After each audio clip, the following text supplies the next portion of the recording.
We acknowledge that our perspectives alone cannot capture the unique experiences of those with intersecting identities.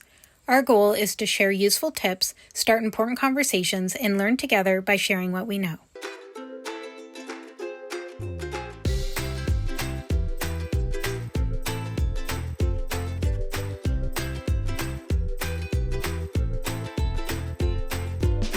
Hey everyone, welcome back to our channel.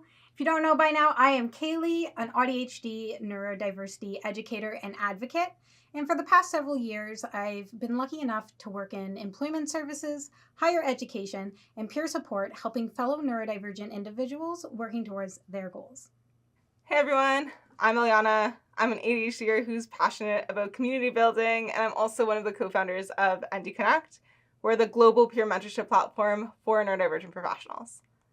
I also have more than 7 years of experience supporting neurodivergent people in the world of work and helping companies become more neuro-inclusive. Today, we're going to be talking about thriving in different workplace cultures. We'll explore what is workplace culture, why it can be challenging for us, but how we can still thrive. For neurodivergent individuals, understanding these invisible norms can be especially tough, since we tend to understand best when things are clearly defined and communicated with explicit expectations and transparent guidelines. Doesn't get better than that. The word culture means different things across different contexts. So, in terms of workplace culture, to me, this refers to the shared values, beliefs, and practices of a group of people that shape their behaviors and interactions. Unfortunately, it's not always positive. Sometimes workplace culture isn't a friendly place and something that negatively affects our mental health.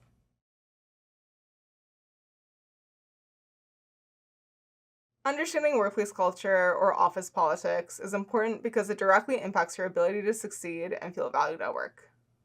Just as an important note, I know this can be really frustrating and it's hard to have to navigate these unwritten rules. Really, a neuro-inclusive workplace should try to minimize this and set clear expectation and just be better about openly communicating their expectations to you. But in a lot of workplaces, the fact is that they do have all these unspoken expectations that we need to abide by and figure out. And we need to learn how to navigate them so we can eat or pay our rent.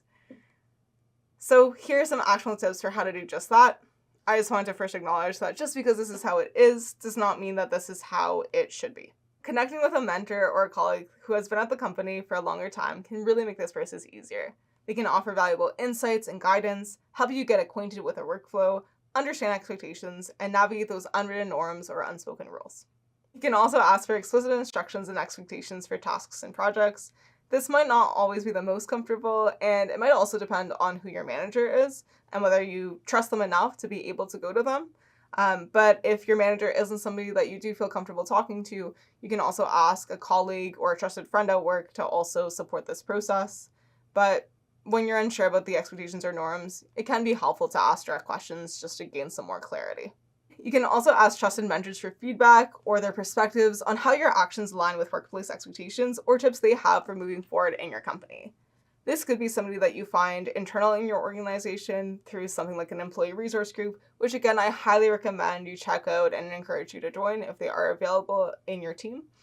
But it can also be helpful to even get an external perspective, whether that's through a coach or another mentor who shares life experiences with you or understands what workplaces like this are like, even if they haven't worked specifically in your team or organization.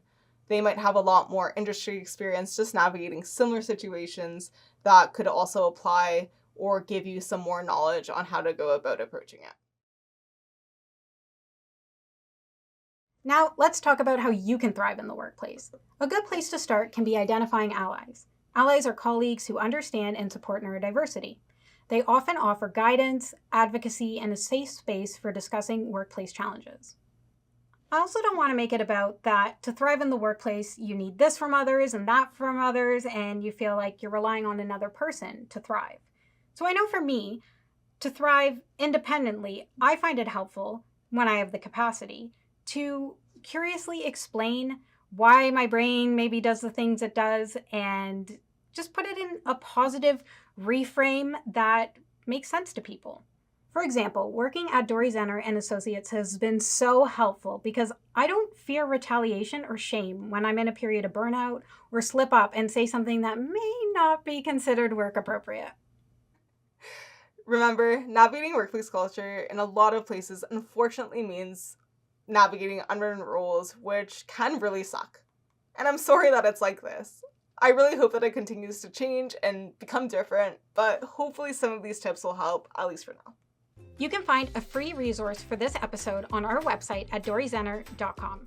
There's one for each episode in this series, so please do check those out. If you found this episode helpful, please tap that like button and subscribe for more neuroaffirming content on autism and healthy living. And truly, genuinely reach out to us on our socials. We love to hear from you. You'll also be able to connect with other actually autistic folks there. Until next time, take care and stay well.